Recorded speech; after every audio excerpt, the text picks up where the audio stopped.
आज कोई इंद्रदेव की बात क्यों नहीं करता और उनकी पूजा क्यों नहीं की जाती। आज हम इंद्रदेव से जुड़ी कुछ ऐसी कहानियों के बारे में बात करेंगे जो आपको हैरान कर देंगी। इंद्रदेव, जिनका मुख्य अस्त्र वज्र है और जो 4 दांतों वाले सफ़ेद हाथी ऐरावत की सवारी करते हैं। वेदों के अनुसार इंद्रदेव ने कई बार देवताओं को और पूरे स्वर्ग को अनेक राक्षसों से बचाया था, लेकिन जब एक बार वृत्त नाम के एक खतरनाक राक्षस ने स्वर्ग को अपने कब्जे में करा था, उसके साथ ही धरती से सारा पानी खत्म कर दिया था। उस समय इंद्रदेव ने प्रण लिया था कि वह स्वर्ग को जीतने के साथ पृथ्वी पर पानी भी लौटा देंगे। पर वृत्र को मारना इतना आसान नहीं था। उसे एक वरदान मिला हुआ था कि उसे किसी भी हथियार से नहीं हराया जा सकता था। इसलिए इसका हल निकालने के लिए इंद्रदेव ब्रह्मा जी के साथ ऋषि दधीचि के पास गए, क्योंकि सिर्फ उनकी हड्डियों से ही एक ऐसा अस्त्र बनाया जा सकता था जिससे वृत्र को मारा जा सकता था। और वैसा ही हुआ। ऋषि दधीचि ने अपने प्राण त्याग दिए और उनकी हड्डियों से इंद्रदेव के वज्र का निर्माण हुआ, जिसका इस्तेमाल करके इंद्रदेव ने वृत्र को मार गिराया। युद्ध के बाद सभी देवताओं ने इंद्रदेव से प्रसन्न होकर उन्हें अपना राजा घोषित किया और इंद्रदेव ने धरती पर वर्षा के रूप में पानी लौटा दिया।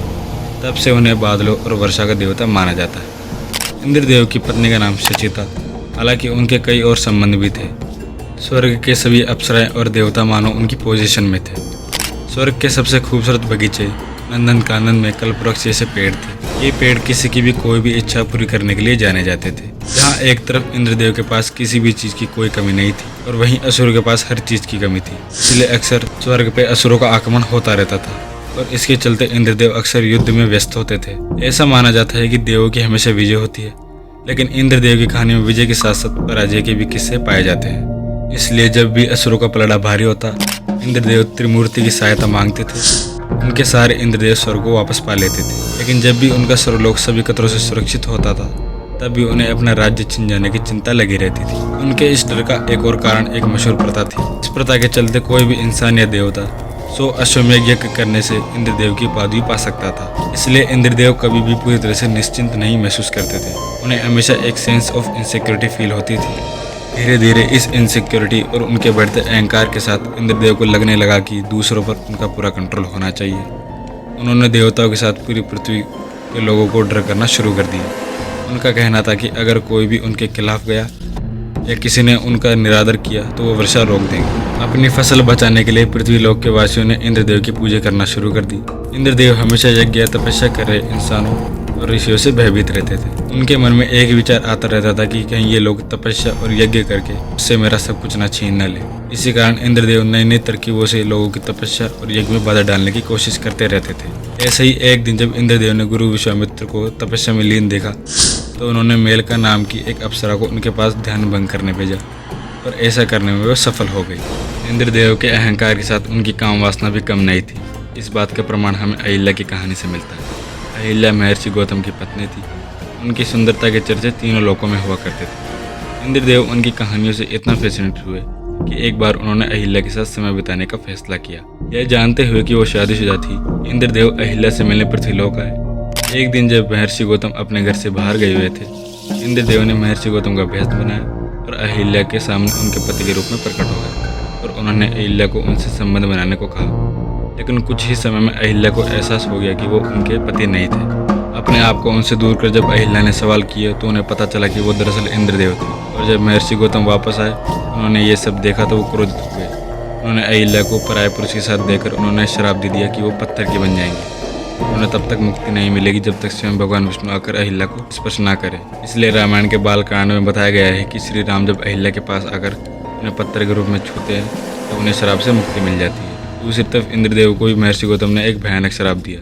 श्राप यह था कि इंद्रदेव के शरीर पर हजारों योनियां आ जाएंगी। ये श्राप मिलने के बाद इंद्रदेव की हालत बहुत बुरी हो गई थी। किसी भी देवता से उनका ये रूप देखा नहीं जा रहा था। इसलिए देवताओं ने ब्रह्मदेव की सहायता मांगी। ब्रह्मदेव के कहने पर इंद्रदेव ने शिव जी का ध्यान किया और शिव जी ने खुश होकर इंद्रदेव की योनियों को आंखों में बदल दिया।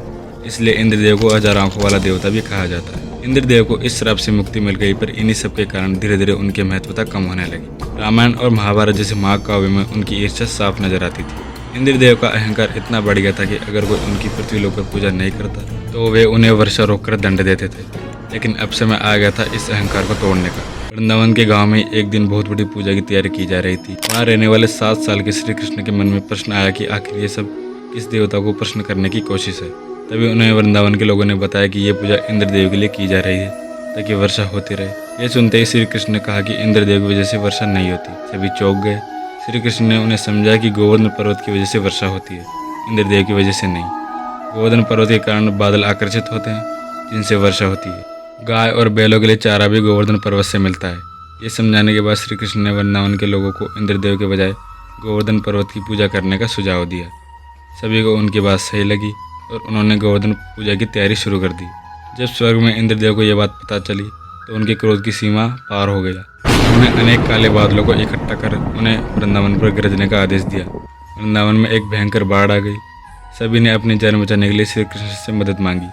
तब श्री कृष्ण ने अपनी छोटी सी उंगली पर पूरे गोवर्धन पर्वत को उठा लिया। सभी वृंदावनवासी और पशु पक्षियों को गोवर्धन पर्वत के नीचे आश्रय मिल गया। वृंदावन में 7 दिनों तक तेज बारिश हुई, लेकिन श्री कृष्ण ने गोवर्धन पर्वत के नीचे सबकी रक्षा की। इंद्रदेव की सभी कोशिशें नाकाम होती रही। आखिरकार उन्हें हार माननी पड़ी और उनका अहंकार टूट गया। उस समय से आज तक श्री कृष्ण के कहने पर इंसानों ने स्वर्ग के देवता इंद्रदेव की जगह अंतर्मन के भगवान की पूजा करना शुरू कर दिया और यह प्रथा आज तक चलती आ रही है। इंद्रदेव की कहानी से यह समझा जा सकता है कि कोई भी कितना भी शक्तिशाली क्यों ना हो, लेकिन अहंकार बहुत कुछ खत्म कर देता है। वीडियो अच्छी लगी तो लाइक करें और चैनल को सब्सक्राइब करें।